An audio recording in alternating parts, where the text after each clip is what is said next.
Bonjour tout le monde. Nous allons voir aujourd'hui un ensemble de séries de simulations concernant les technologies flashback. Je vous rappelle que les flashbacks, ce sont des outils qui permettent la récupération des erreurs humaines avec un minimum de ressources. Il y a quatre types de technologies flashback proposées par Oracle: Flashback Query, Flashback Archive, Flashback Drop et Flashback Database. Dans Flashback Query, nous allons voir l'interrogation des données, l'interrogation des données avec les versions, l'interrogation des transactions, l'annulation des transactions et Flashback Table.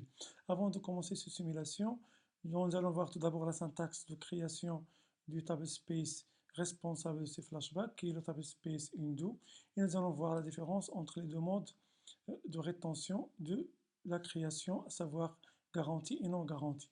Donc la création, bien la syntaxe de création d'un tablespace undo, presque la même chose qu'un tablespace applicatif, sauf qu'il faut ajouter le mot undo pour dire que c'est un tablespace d'annulation, puis choisir un type de rétention, garantie et non garantie. Bon, avant d'expliquer la différence entre les deux, je vous rappelle tout d'abord qu'un tablespace d'annulation, c'est un tablespace qui contient toutes les modifications apportées à la base. À chaque fois que vous faites update, donc les nouvelles valeurs seront écrites dans ce tablespace.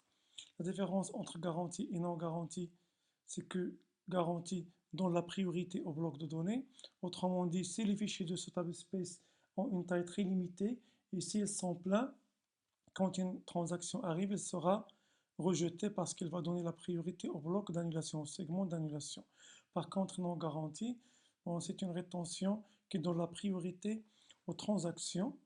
Autrement dit, donc si la taille est pleine des fichiers de ce tablespace, et si d'autres requêtes viennent, d'autres transactions arrivent, il va écraser les anciennes valeurs pour mettre les nouvelles valeurs ou bien les nouveaux blocs d'annulation. Nous allons voir deux simulations, la première concernant non garantie, la deuxième concernant garantie. On commence par la valeur par défaut. Voilà, donc avant de commencer la simulation, on va exécuter cette première instruction sur le paramètre undo qui affiche trois paramètres. Le premier, c'est pour la gestion automatique des segments d'annulation. Le deuxième, une de rétention très important, c'est un paramètre qui définit le temps de conservation des données dans le tablespace undo. Il est défini en secondes, ça veut dire qu'on a ici 15 minutes. Après 15 minutes, les données qui se trouvent dans le tablespace undo ne seront pas utilisées. Donc il faut le changer avec Alter System si vous voulez plus de temps de conservation. Pour le dernier paramètre, c'est une tablespace qui définit le tablespace utilisé par la base de données Oracle. Notez que la base Oracle n'accepte qu'un seul tablespace d'annulation. Donc pour la simulation de notre tablespace qui va nous montrer le principe de non garantie, on va créer tout d'abord un tablespace undo que j'ai appelé undo non garantie, dont la rétention est non garantie. Aussi, vous faites attention ici, vous avez la taille et 1 méga. Donc nous avons une taille très très limitée, il n'y a pas de possibilité d'extension et nous allons voir qu'est-ce qui se passe avec cette rétention non garantie. Puis, on va définir comme tablespace utilisé par défaut, c'est une de rétention avec scope égal à baud. Ça veut dire qu'on a changé ce paramètre une de tablespace dans la mémoire et dans le SP file.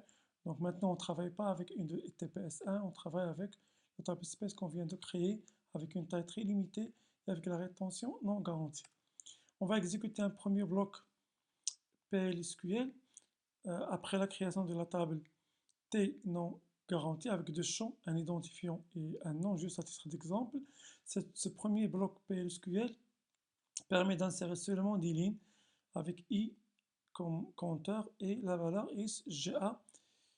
Voilà, donc juste pour alimenter la table. Après, on va exécuter un autre bloc PLSQL qui permet de mettre à jour cette table 1000 fois. Regardez le résultat. Donc notre deuxième bloc de I de 1 jusqu'à 1000, il va incrémenter l'identifiant de 1. Mais vous remarquez qu'au commit se trouve à l'extérieur de la boucle. Et on a une erreur. Pourquoi? Parce que la taille il est limitée et parce que commit n'est pas encore exécuté. Qu'est-ce qu'il essaie de faire dans un premier temps?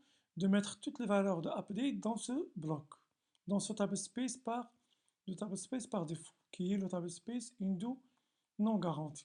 Puisque la taille est très limitée, il n'arrive pas à écrire tous les toutes les modifications apportées à la base et du coup il a généré une erreur.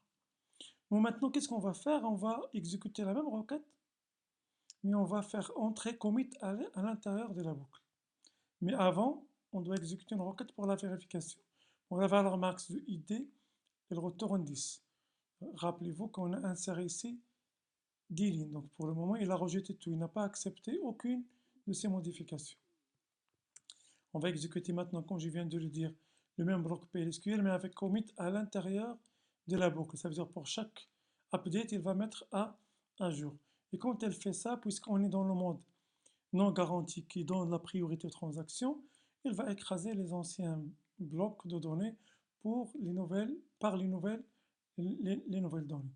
Donc vous avez le choix entre la rétention non garantie qui donne la priorité aux transactions, ça veut dire que vous gardez les transactions et les nouvelles valeurs par rapport aux anciennes valeurs. Ou bien vous avez la rétention garantie que nous allons voir dans la simulation suivante. Et là, vous constatez que la valeur max, donc c'est 1010, ça veut dire qu'elle a incrémenté 1000 fois l'identifiant sans problème, sans générer aucune erreur. Bon, à la fin de cette simulation, on va supprimer la table et on va supprimer le table space et on va revenir à notre table space par défaut qui est une 2TPS1. Donc rendez-vous à la simulation, rendez-vous à la simulation suivante concernant la rétention garantie.